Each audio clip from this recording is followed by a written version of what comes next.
We need your energy.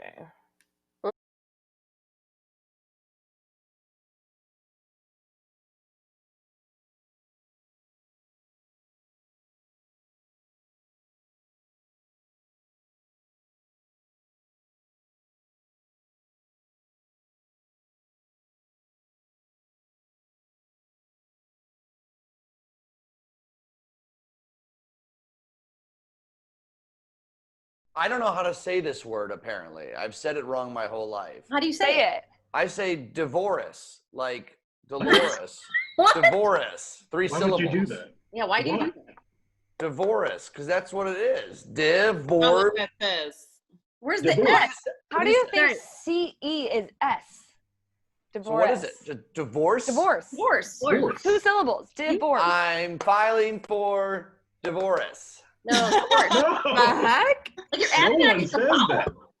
John will be married forever. I sure hope so. Oh, we sure hope so. Yes. Oh, we needed a little chuckle, a little laugh on this 96-hour election day. 3-4 days later, we're still at it, but we're going strong, you guys. Thanks so much for joining us. I'm Felicia Lawrence. John Hanson bringing the laughs. Amy Rutledge bringing all the vibes. So how do you say this word? Worcestershire. Worcestershire. Worcestershire? I just say it really fast and put some shushes in there and hope for the best. Sounds good. That's actually how I get through life, but another story. Another story. Well, the holiday season is fast approaching. I don't know about you, but I'm excited. But given the pandemic, we know travel is looking a lot different. Expert Jeanenne Tornatore is here to help. And Jeanenne, we've been encouraged not to travel. Do you think that a lot of people will heed to this advice, or you think they're going to be taken to the roads and the skies and however else they travel? Well, the data continues to change on a weekly basis, but a few things we do know, according to the TSA, average flights on a daily basis continue to grow, although we're still about 40% less than we were this time last year. And travel industry sources across the board are saying anywhere from 30 to 50% of Americans are planning on traveling at some point over this holiday season. So it's going to be a little bit of a mix of both. I think you're going to see people staying closer to home, but also those people that are working from home and learning from home, they may be taking those longer trips and just going away for a more extended period of time. Yeah, the Thanksgiving holiday travel season is the busiest travel season of the year. What are you expecting to see? What are you hearing from people? Are they booking B&Bs nearby just to get out of their walls? What's most people looking at? Well, we're still seeing that there's a lot of demand for what are typically some of the hot destinations this time of year, ski destinations and warm weather escapes. And the fact is that these destinations, they've been spending the last 6 months preparing for their big season. So you look at a destination like Breckenridge, Colorado, they're one of the most celebrated winter destinations in the country. They've been spending months doing things like adding to their groomed trails. So there's more space and more trails for people to get on to do things like snowshoeing and fat tire biking. They've added sledding hills. They've built things for yurt dining. So, these destinations are really focused on doing what is safe for travelers because they are expecting people to still be coming there. They're just going to be experiencing it in a different way. And then I would say for those travelers that are looking for those warm weather destinations, this is really the time when you should think like a contrarian. So maybe instead of heading to the beaches where there's a little less room to spread out, you look to those desert destinations. One of my favorite examples is Scottsdale, Arizona. What they typically call December, even on a regular year, they call it their secret season because the occupancy rates are down. Things are typically 30% less. And when it comes to hotel costs, they're going to be down even further this year. So you're going to have more wide open spaces for those warm weather things. And they're really focused, not just, on their downtown. When you typically think of Scottsdale, you think of galleries and restaurants. They're focused on letting people know that they have, mountain biking, golfing, hiking, ATV tours, horseback riding. So these destinations that may have typically focused on their downtowns are really encouraging people to come for the outdoor escapes. Yeah, and outdoor is so key there. We're even looking at maybe a little escape to Washington, D.C. in the spring because, hey, at least you can walk around the memorials, the monuments, stuff like that. My question is, how far out should someone book? And I guess I'm asking not for if case things get worse and you have to return. I'm saying like for the best deal. Is it a last minute thing that might get you a good deal, or is it you should look at that 1 to 2 month window?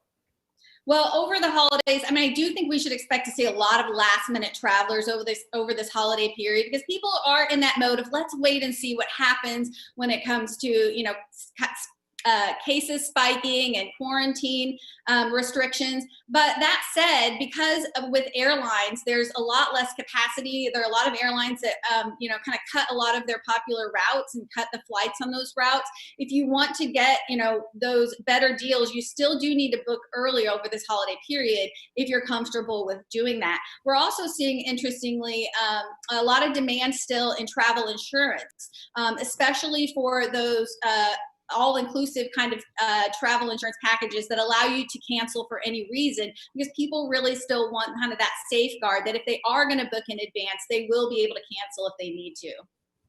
Oh, I was just going to ask about the travel insurance. Now might be the time to get it. Might be the time to get it. Jeanenne, thank you so much. We appreciate your time. Make sure you're following her on social media and, of course, check out our website, theoutsideinsider.com. John? All right, I graduated in December, and I was graduating in the middle of a recession, so I can sort of sympathize with some of our college graduates that are exiting either this semester or graduated back in May. And we got Tracy Tim here. She's a career clarity expert to offer some clarity for not only the folks that are trying to navigate these rough waters, but for maybe parents, grandparents too, advice they can give. Tracy, thanks for joining us. You've got such a cool story too, to be able to offer this sort of advice. Yeah, thanks, John. Kind of like we were saying before we were getting started, I haven't done it all right. In fact, I think I've done a lot of it wrong, but I can tell you what to avoid, and that's just as valuable. When you're looking at a job market that might be a little slim, and hopefully, we recover out of this and we get a booming economy here soon. But look, the job market might be tight. People that are going into it cannot just kind of be amongst the pack, right? If you're getting into this job market, you need to have a course and set it. You're absolutely right. We have a saying in our office, he or she with the most clarity wins. And if you have clarity, you have confidence. If you have confidence, you can have some semblance of certainty, even in these crazy, uncertain times. But like you said, if you are unclear and unconfident, uncertain, you land amongst the noise. And unfortunately, that's not the way to stand out. You can fake a little of that, right? Like, I think sometimes people have to kind of do that. So I would say that you can, but I think especially if you're graduating in times where maybe jobs weren't as abundant, where you draw your clarity from is probably going to have to change. So it's going to be a little bit more about your values. What do you want to get out of this first job? And then it's less about your experience because, hey, you're brand new. It's going to be more about who are you as a person? What is your hardwiring? What's your nature? And then maybe it's some skills, some knowledge, some expertise, but you've got to draw clarity from something. And unfortunately, if you haven't had as many abundant, experiences yet, it's got to come from somewhere else. If you're a parent watching your new grad or soon to be grad kind of languishing, I imagine there's got to be a little grace there because it's different times than other times. Mm-hmm. But what can you do to motivate? Because there's a lot of kids that come out of college and they're like, what were those 4 years? That's not a major, it turns out I don't like any of that. So how do you help them through this? It's fascinating. We actually just enrolled a 22-year-old recent graduate from a very well-known private university in the South. And it was his parents who reached out looking for resources for him. And it was the exact same thing you're talking about, right? They were trying to help him figure out, okay, if you're going to find a direction now, what's that going to be based on? And what's most fascinating for me is that he actually kind of felt like a fish out of water at the university that he was in. And so all of his friends are now, they have jobs in banking, they have jobs in consulting. They actually were able to find their next step. And he was like, that's not even for me. So even before the pandemic was really a thing, right back in the fall of last year, he was already thinking about what are the different ways I'm going to approach the job search from everybody else in my university. So I think as parents, you've got to help them find resources because your network and your abundance of ways to find answers is going to be so much more robust than a 22-year-old's. What I think we're doing for him that's really beautiful is your clarity can come from three places. phases in my practice. We call them now, nature, and nurture. It's where are you in your life right now? That's your values and your commitments. And then your natural gifts, abilities, talents, your personality even. And then what we call your nature, which is your nurture, which is everything else. So that's your knowledge, your skills, and your expertise. It's your transferable skills, right? If the job that you were searching for doesn't exist right now, that doesn't mean that that job, meaning that role, that set of responsibilities, that environment doesn't exist somewhere else. Let's get the information up on the screen for Tracy there. You can follow her on social media. Of course, she wrote the book Unstoppable, Discover Your True Value, Define Your Genius Zone, Drive Your Dream Career. There's all the information for you. You can find that. Take care, Tracy. Thanks, John.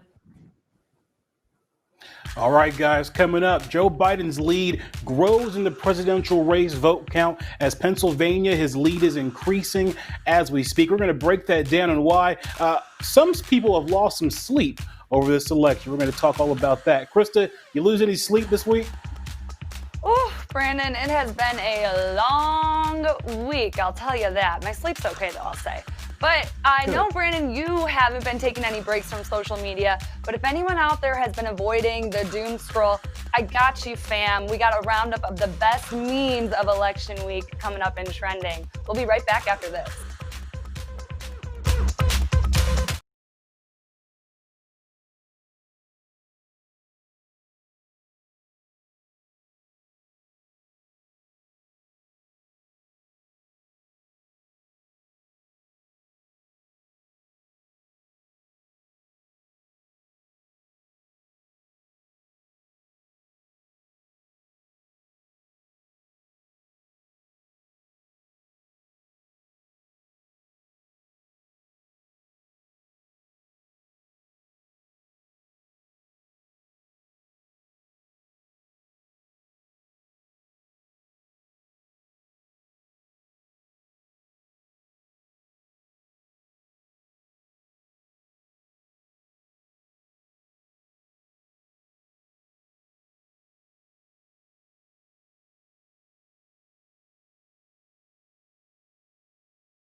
All right, Brandon Pope here with the news you need to know. Biden has taken the lead in Georgia and Pennsylvania. In Pennsylvania, he is leading by now 20,000 votes, only 4,000 in Georgia. The Secretary of State there has now ordered a recount because of that slim margin. And a Pennsylvania court has ordered some provisional ballots to be set aside. And the state Republican Party has also filed an emergency appeal with the U.S. Supreme Court to stop the counting of ballots received after Election Day. But it looks right now that Joe Biden is in the driver's seat to win the presidency and get to that magic number of 270. And it's really on the heels of the black vote. Record turnout in general for both Trump and Biden. They're going to both get well over 70 million votes when it comes down to it. So this is a really powerful testament to the power of black voters and what they do when they get to the ballot box in Atlanta, in Philadelphia, Milwaukee, all across the country.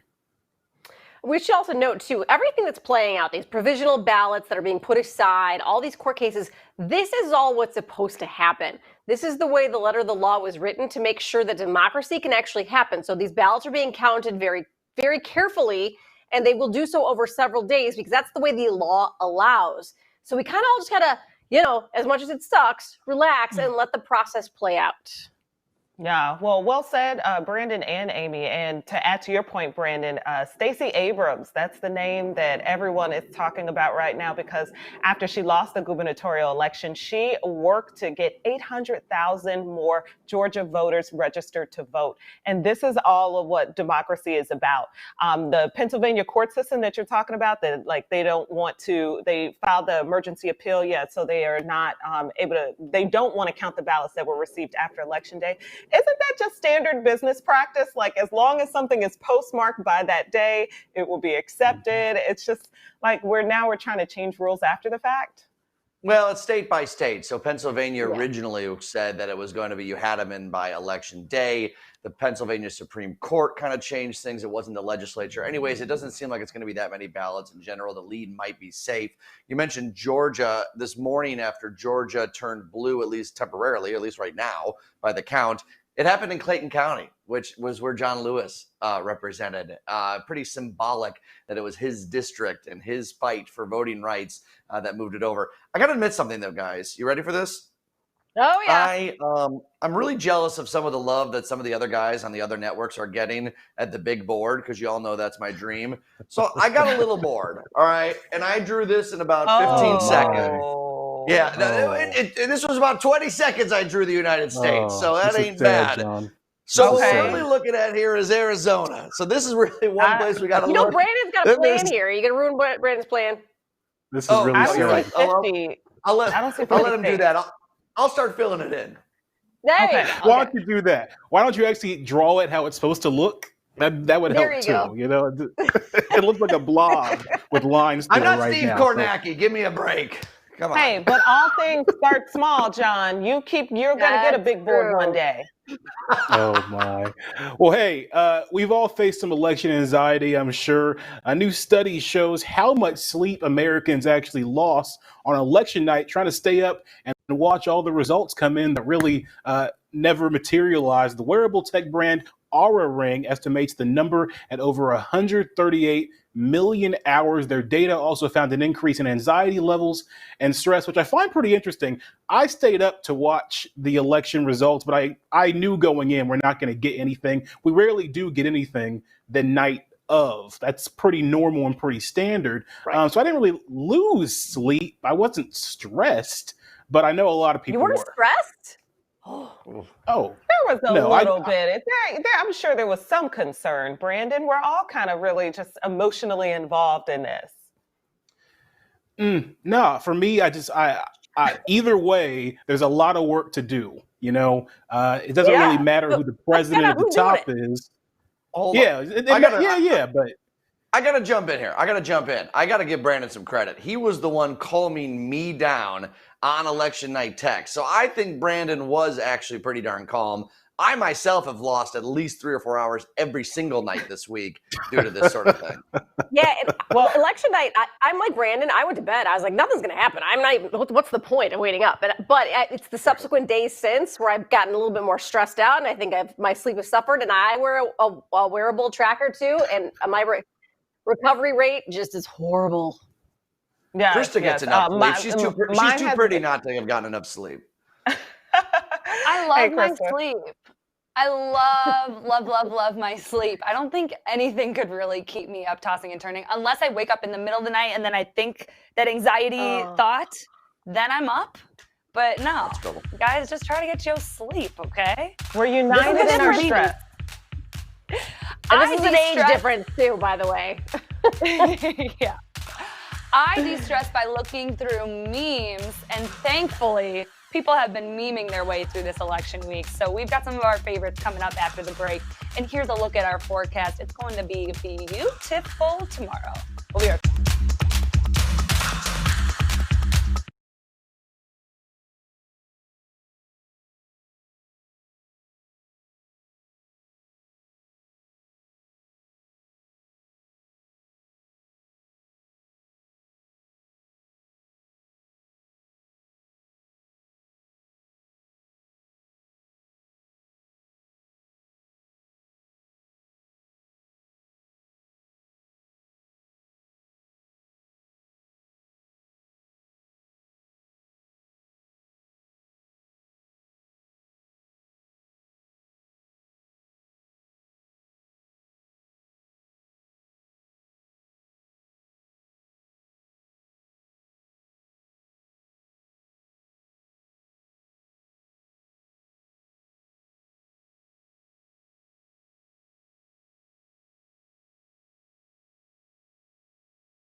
Oh man, it has been quite the week, and thankfully social media has blessed us with some fire memes to keep us scrolling and keep us laughing this week. So here are some of our favorites from the week. This first one, Tuesday versus Friday. Tuesday we were just as cute as Baby Yoda. We were going in strong, happy, hopefully, and this is what we look like today. Right. Felicia, this next one is for you. Is this how you would look if you opened the Queen Beyonce's ballot? Beyonce Giselle Knowles Carter. That's the name on the ballot. It was her. She opened it.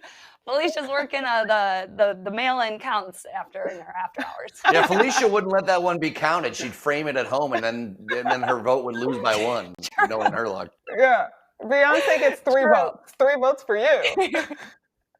Okay, and I have been dying at the Nevada memes. America. This one is my favorite. America. They said they can't seat us until the whole party is here. Are you on your way? Nevada. Oh, it's so good. It's so good. Here's another Nevada one. I'm leaving the house right now. Also Nevada. That reminds me of Felicia. The Nevada ones have been rolling in. They don't get old. Yeah, that is Felicia. Okay, and this last one. This is a screenshot of someone's desktop. Biden memes, a folder, and also a shortcut to a web browser of the Canada immigration decision. That's funny. Application. Let us in. Let us in. And Canada's like, Too often. no, you keep your meth lab down there.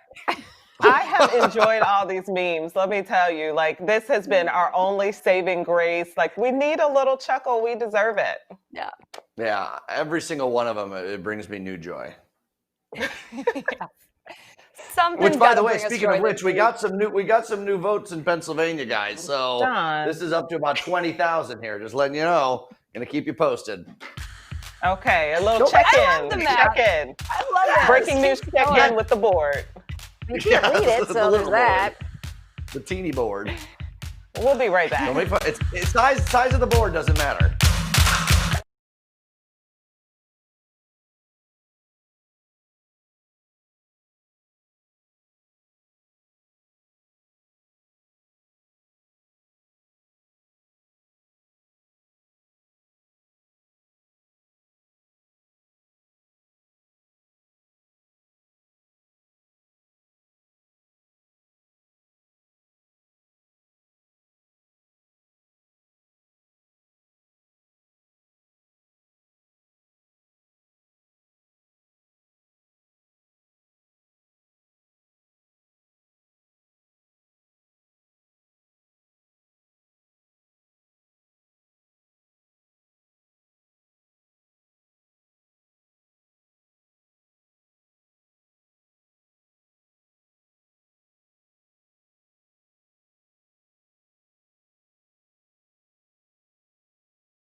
There it is. Look at this. Okay. Yeah, right. I mean, we're going to maybe break some records. Sunday, we might break the record for November, or whatever the heck that day is, the 8th. November. Crazy. And then it cools off, and then we're back to fall by next week, but that's okay. By the way, I thought of a funny joke, guys. You ready for it? Yeah. So Okay, I was go. saying, I'm back to the board. So it's not the size of the board, it's the motion of the marker. You know what I'm saying? You get the joke I'm Okay. referencing? Do you not know the Yes. line? It's not the size of the boat, it's Yeah. the motion of the ocean. I got it. It's old, and we've heard it before, so I thought there was more to it. No, I made a little alliteration to it. All right, fine. Never mind. You know, guys, no more board for you guys. I was so proud when I bought this at Walgreens. You can't win them all, you know? You got a lot of jokes. You're a funny guy. Not all of them land, and that's okay. Yeah, And that is that's okay, for sure. John Hanson. Hey, John Hanson, say the spice. Cumin. Cumin, right? Cumin. Cumin. Cumin, like with a Right? Y. Cumin. Yeah, I can't get that one. Where do you hear a Y in there? Cumin. Cumin. There's a CY if you're doing that right there. That's a U. Now he's being dramatic. I'm not being dramatic. Cumin. Hey, I saw a really cool Reddit thread today. You know how I love those Ask Reddit talking about whatever as we fill some time here on this television program. Okay. What animal that has gone extinct would you ever want to come back to Earth? I know you have to really dig deep because it's not like we have a Rolodex of expired animals. That dodo bird. Yeah, bring that thing on back now. It needs a That better little name. thing can be like, look at that dodo over there. Wait, no, I didn't think the dodo birds were extinct. Don't they have dodo birds in Australia or New Zealand or something like that? Now I gotta So I think Google. they're gone. No, there's a dodo bird over there. It's extinct. I just Googled. It is. So While we're sitting here like killing time. Yeah, while we're sitting here killing time. Sorry, I just changed the topic on you. My neighbor asked for 2C batteries, and I told her, "Oh, I'm in the middle of my show," and she was just like, "Oh, have a blessed show and a good day." Oh. So I'm sending Very you good. guys the blessing, and I'm blessing all of our technology and blessing the show. But no batteries. Let's talk about CD Price, of course. They're doing some great stuff, Amy. I'm still looking at Coats the for bird. You kids. keep going. All right, coats for Oh, kids. that's You can donate till Kiwi. November 30th. New or used Gently coats at any CD1 price cleaners. This is seriously a great thing that they do. You can go to drop-off locations and find out where they are at cw26chicago.com. I was thinking of the kiwi bird. That's what it was. It's the kiwi. They look like the dodo, but they're not. They're the kiwi bird. Poor Dodo. What a terrible name.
Okay, let's do it much, you guys. Let's make a little television magic. Felicia Lawrence, John Hanson, Amy Rutledge here, and we are getting ready for the holidays. We're really excited, but we should give you a few notes, okay? There's not going to be any Millennium Park skating, but the ribbon is open over at Maggie Daly Park. That's going to be open November 20th, but you will have to make reservations on their website. You should also know that Chicago has picked this tree, but you are not invited to the tree lighting ceremony because it does not exist. It won't exist in person, that is. It's actually going to be virtual. It's on YouTube November 19th. The mayor and her wife are going to be there, and they're, of course, going to talk about and shout out and give some inside information on Christmas, Hanukkah, Kwanzaa, just noting that they're celebrating all three of those. And you should still note that there are going to be some other holiday festivities. Lakeview businesses organizing holiday activities, okay?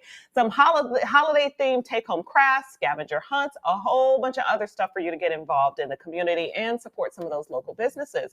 So the holidays is here, you guys. It's just going to be in a different kind of way. Different kind of way.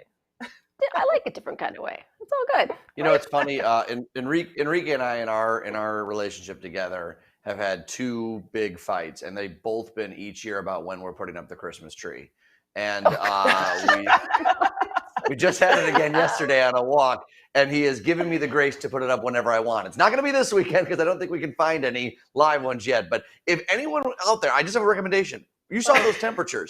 Decorate the house this weekend. You don't have to turn the lights on now, but yeah, smart. Yeah. There we go. My neighbor did that's that. your biggest fight. This is I love newlyweds. Ah, newlyweds. You'll never get divorce. Okay. Divorce. No divorce for you. Thanks, John. All right, let's move on. At just 17 years old, she is a published author and founder of the nonprofit A Girl's Frontier. Isha Uppalapati, has already found her own path forward in life and wants to make a brighter one for other girls and young women. Isha, thank you so much for joining us. And where did you get, for the lack of a better word, gumption to start so young in this path? Well, I was lucky to have really supportive family and friends throughout my entire life. And because of that, I realized the infinite opportunities I've had and the infinite support that I've had. And I realized that with the support that I've been given, it's my turn to turn around and give it back to the girls who weren't lucky enough to have that support when they were growing up.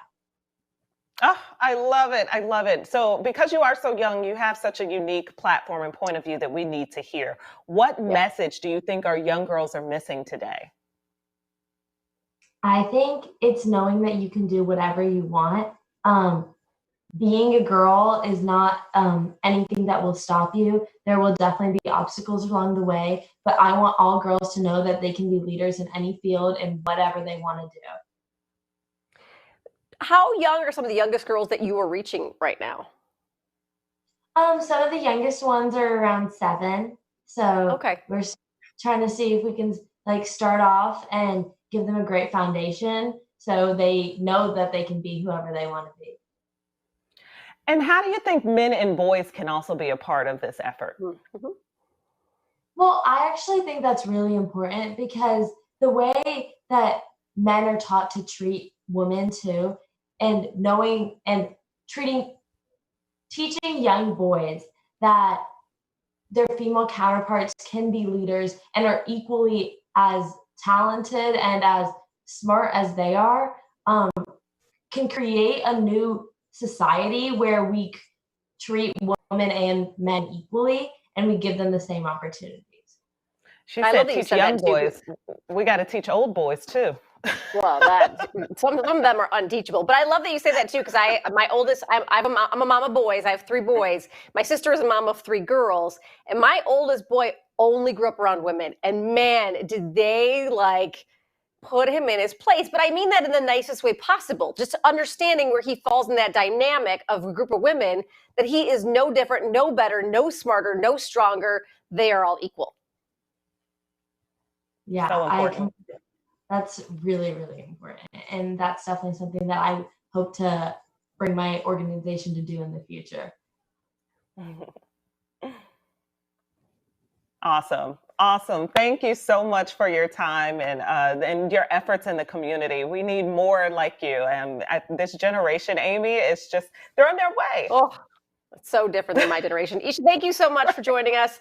And you can follow A Girls Frontier on Facebook, Instagram, and at agirlsfrontier.org. John.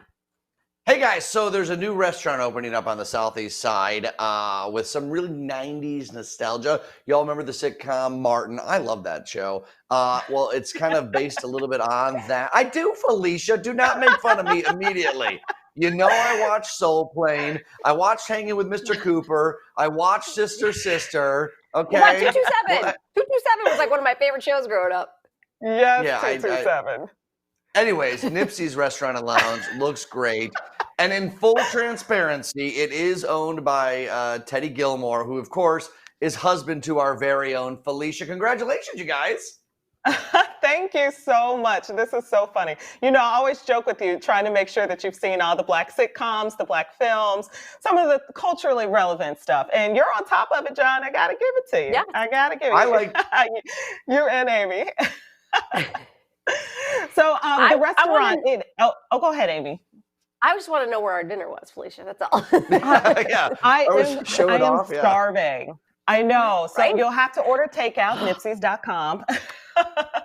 But that's where the name of the restaurant came from the Martin sitcom. You know, the restaurant in the show was Nipsey's. And it's everything. It's American food, but it has a Southern influence. And it's at 92nd and Stony Island. And my husband and his team has been working so hard on this project. And it means so much because we're both from that neighborhood. And so just to provide good food, to provide a gathering place, you know, when the pandemic is done. And I got to say, you know, he wants to be able to do some other community programs like internet courses or being able to get the youth involved in the local high schools. And so we're really hoping this will be like a pillar in the community. And I just also want to Yay, say, Teddy. you guys are so humble about it. So is Teddy. In no way are we only talking about this because, you know, you have a connection to it. Everyone pitched this story already. It's great for the neighborhood. It looks like it's going to be really good. But every time you do hear a ding on Felicia's phone, that's because someone ordered and it went straight to her Venmo account. So just kidding. Just kidding. Ding me. No, thank you guys. Thanks for asking about it and for supporting. I'm sure you will. It's just open for takeout right now, but hopefully we'll all be toasting there soon. Amen. Well, let's keep it going. You ever heard of the phrase, you have to use what you got to get where you're going? Well, that's exactly what 17-year-old Maci Currin is doing. She is strutting into the Guinness Book of World Records, and she officially has the world's longest legs for a female teenager. Maci joins us now. Maci, welcome. What do you think about getting in the Guinness Book of World Records? I was honestly shocked that I got in. I honestly didn't think I could do it. So Really let me ask you. So I think our producer told us you're 6'4", wait, or am I getting that wrong? How tall are you? 6'10", I think. 6'10", sorry, yes. I didn't know, I didn't want to go too high because I thought that's what it was. And you are literally all legs. You have a really short torso, and where do you buy clothes? For clothes, for my arms and stuff, I usually buy a baggier clothes just so that the arms are long enough. And then for leggings or sweatpants, I have to have them custom made. Maci, what I love about what you're doing is, you know, it's cool to be in the Guinness Book of World Records, to do interviews like this. But I know a lot of what you're doing is to talk about, you know, just the idea of being proud of who you are in whatever body the Lord made you in, and bringing that message to people, because you might have been bullied for being tall as a girl. I know a lot of the girls, when Felicia was tall, I don't know if you were bullied, Felicia, but I think that's such an important message to people. Have people been really receptive to it? Well, yeah, like you said, I was bullied when I was younger, but as I grew up, I kind of realized that what other people said about me didn't care, and I should focus on myself and my own goals, and I just need to listen to what I want to do instead of let people dictate my life. So. Oh, yes, sister, you are preaching over there. We all need some of that. We totally all need some of that. I was on your TikTok. I spent some time there, and I love what you're doing in terms of just being unapologetically you and having fun. That's exactly what we need to see. And I can't believe some of the nasty things and comments that people actually have the guts to come up and say to you or to put on online or on social media. It's absolutely ridiculous. What keeps you coming back for more, continuously posting, going out into the world, being fashionable and fabulously you? Well, you just got to remember that it's online and they're being protected by their phone. Right. I don't think a lot of people would say that in like real life, but the positive always outweighs the negative. And I have people that I've inspired on that app, and I just want to keep going for them. Really cool. Well, and I got to say, my fellow gingers are very strong. Yesterday was National Redhead Day, so you don't mess with a ginger, right? Girl's got legs, she's going to use them, and she's going to make a difference in this world. So you keep doing that, girl, because I think it's wonderful. When did you kind of become aware of the fact that, A, you were different, and you were going to take that being different and make it a good thing? Well, I've always kind of been different. I've always kind of been taller than everyone ever since like preschool.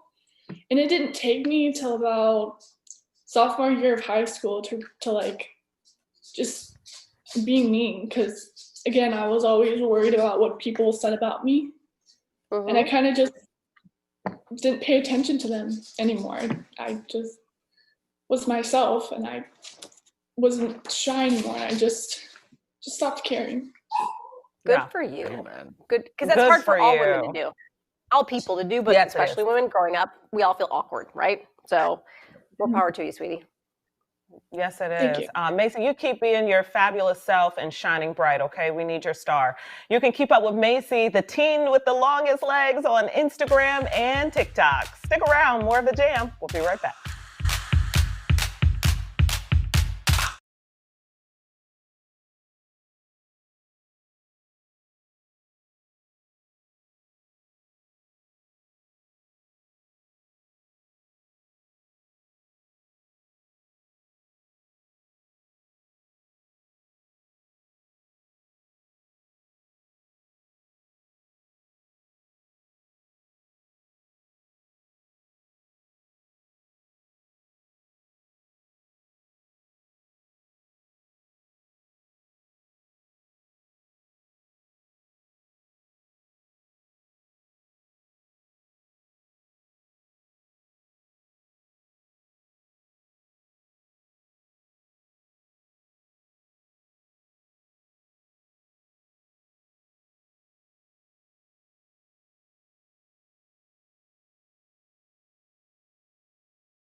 Not look.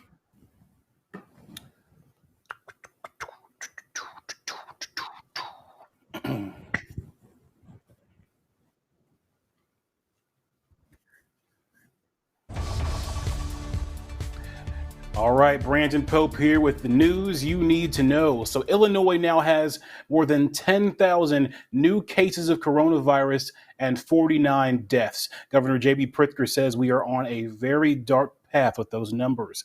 The Naperville Driver Services Facility has been closed until November 19th after an employee tested positive for COVID-19.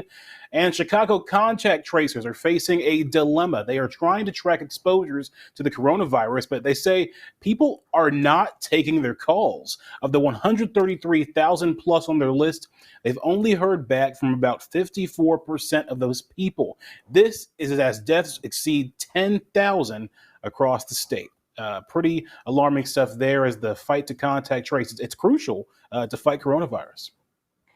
I agree with that, Brandon, too. But you think about how we all act with our phones. I don't answer a phone call that I don't know. And I know that they are making sure that the caller ID says, contact tracing from whatever county they're coming for, too. But then a lot of people are also very concerned about their information, and they don't understand the way this process is going because I don't think enough good information has gotten out there. So they're like, I'm not giving my health information to some stranger over the phone because they always tell me not to give away my information over the phone. So it's kind of like the information has been a little bit mixed. Like if you want to contact trace, I'd be better off, and I know they can't, probably send someone to my door. Yeah, wow. I mean, that's so true. My initial thought was just that. I was like, is this a 1-800? Is it coming from a 1-800 number? Like, how are they reaching out? No, it'll read on your caller ID. It will show up on your caller ID. Yeah, but also I think people might be afraid to be linked to the coronavirus or someone who has had it, or what if they're feeling okay and they're afraid of their diagnosis, which is not a good thing either. But I think those are all real feelings. Yeah, it's a very human thing. I also worry that, when we have these warnings of you can't go to these 47 states or whatever it is, basically you can't come from anywhere, that you may feel like you may have broken a rule, right? There's like the shame of, I did go to a restaurant and I took off my mask for 5 minutes. I think people are actually afraid that something could legally happen to them if they turned out to have spread it somewhere else. So I think, like you're saying, Amy and Felicia and Brandon, just like we need more information. And also, as these cases have gone up so exponentially, over 10,000 today, contact tracing becomes impossible. I mean, really, imagine 10,000 people, everyone that those 10,000 people were in contact with. I mean, it becomes a numbers game at that point, and the contact tracing goes slower than the count in Nevada at that point. So it's not easy. Yeah, what do they say? It's like every 1 in 10 people you come in contact with, 70% of them had COVID. I mean, statistically speaking at this point. What is it, Brandon? I know Heather Sharon over at one of the other places said, well, if you're in a group of 10 people, there's a 1 in 3 chance that someone has it at that group. So yeah. Crazy. Yeah, we're fighting some bad numbers for sure. All right, so it's been a wild year, a very wild year. But what does that wild year smell like? You never thought about that? A novelty candle company took a crack at it, designing a 2020 scented candle. It's got 4 aromas: banana bread, because everybody was making banana bread, hand sanitizer, ate them today, woody musk, whatever that is, and budget aftershave inspired by Tiger King, the hit Netflix docuseries. So are there any scents missing from here? I know for me, the smell of a good glass of wine. I drank a lot during this 2020 for sure. Drinking? Both. I got two bottles I bought today. So it is definitely an aroma I would expect out of a 2020 candle for me. Yeah, I think smell has such a strong tie to memory for a lot of people. Yeah. I think the one smell that I'll remember from this whole time is the smell of the inside of the mask if you haven't washed it for just a little while. Ooh, like when you put it on, you're gross. like, oh God, especially if you work Why out. are you not in the washing mask them regularly? I do it regularly, but I'm John, saying, let's say I work out and then I go to the grocery.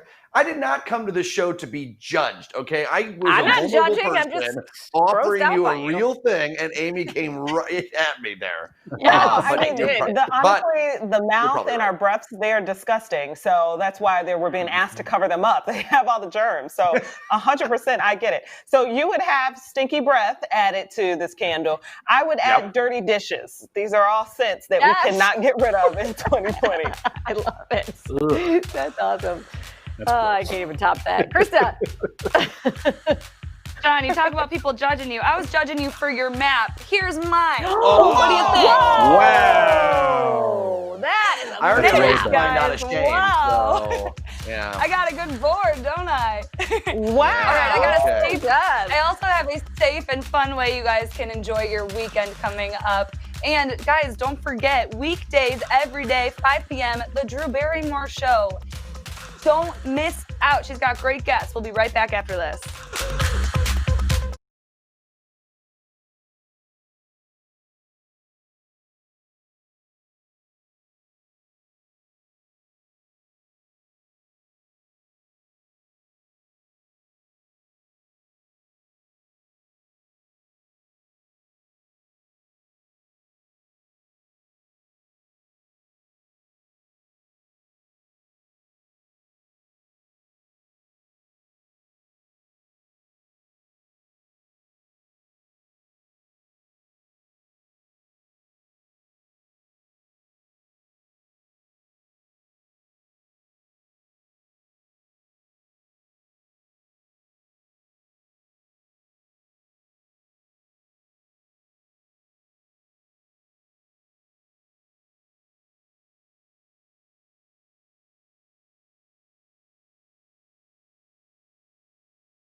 Okay, I don't know about all of y'all out there, but I've been getting super bummed that all the holiday stuff is different this year, and I shed a tear for that Chris Kindle market that's going virtual. But thanks to this restaurant in Avondale, they're doing a pop-up to give us a little taste of the experience. So this is super cool. So Theme and Tap, they're hosting their Chris Kindle market themed pop-up starting at the end of this month, November 27th. So you can bundle up, nom on that traditional German food that we all love at this time of year, and sip your mulled wine from a boot mug. Oh, so fun. The market runs through Christmas Eve out of Demon Tap's food truck, and it's in front of the restaurant on Belmont Avenue. So really cool, creative workaround. And you guys, they're going to be selling mugs from years past, a little collector's item. If you're into that, they're pretty hard to find. But if you guys are looking for something to do with the warm weather this weekend, I got you, fam. I figured we could all find some peace, get some stress relieving things going on in nature this weekend. So I took a trip to the Chicago Botanic Garden. It's just outside the city, and I'm sharing 3 hidden gems that you've got to check out when you go there. You can see this full video on our Facebook and IGTV, and leave me a comment if you guys check it out. Say, hey, what's up? Follow us on everything at the Jam TV show, and we will be right back after this.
Time for Deep Dish. Let's get into it. Is that Jan, me? Go ahead. Okay. I never know what's happening, love let's be it. honest. Oh boy. I'm obviously looking at election results. Okay. So there are certain sounds out there. We talked about smells just a bit ago, but sound, of course, is another sense, or hearing is. What am I saying? What I'm trying to say is, what is the most pleasant sound to you? Something that puts you in a calm, relaxing place. Let's think about that for the weekend as we go ahead. So Felicia, you go first. Hold on, wait. All right, Amy, you go first. I go first. Because my favorite sound in the world is wind. I love when it's windy. I want to just sit in peace, preferably in a little bit of more sunshine, and listen to the wind. I could sleep to it. Oh, it's better than waves to me. I love the wind and the trees and all the leaves blowing around. Love it. Yeah, Ooh, hearing you good. describe that is nice. Okay, I like the sound of my check. I like the sound of my check cashing on Fridays. That's a Really good good one. sound. That's a good one. It doesn't We make a do get sound, it but a- in my head it does. We do get a push notification. And I got to say, I was up early this morning, and when I got that thing come across, I was like, oh, yeah. You check it every Friday. Every other Friday, you check it. I used to, when we were in the morning, it comes in across 4 o'clock. I wouldn't go into work that day till that notification came on in. I'll tell you that much. All right, Pope, what sound do you like? Man, there's a few. There's a few sounds I like. I like the sound of the book pages flipping. Those are always. It's always a great I do sound. like that. Yep. Oh. I enjoy the sound of the Netflix when you turn on Netflix and it goes boom. You know, I think that's always a soothing sound. Those are my favorites by far. Open your Sound of bottle of relax. wine. Oh, There you go. That's a good sound. one. You took mine, Amy, so I'm going to have to come up sorry. with 2 more. So I really like the sound of my car horn because I just feel some type of satisfaction when I'm telling someone to Yes. move over or get out the way. I'm just like, Get and your I'll be the ass type out of my person, way. Oh, hold it. I'm like, Wow. for 5 minutes. Oh yeah. Here I am trying to be like peaceful. I'm coming off of this IGTV Chicago Botanic Garden piece that you all should go check out. So I'm saying the sound of leaves crunching. Now that it's fall, I was walking around. It's just so nice. I have a weird one and a cool one. My fun one is I love the sound of like an exploding crowd when something exciting happens, like in a hockey game, or like in that moment. Yeah. It's so loud, Ooh, it's so energy. exciting. Oh, and I cannot wait for 2023 to experience it again. Have a good weekend, everyone. I'm not waiting that long.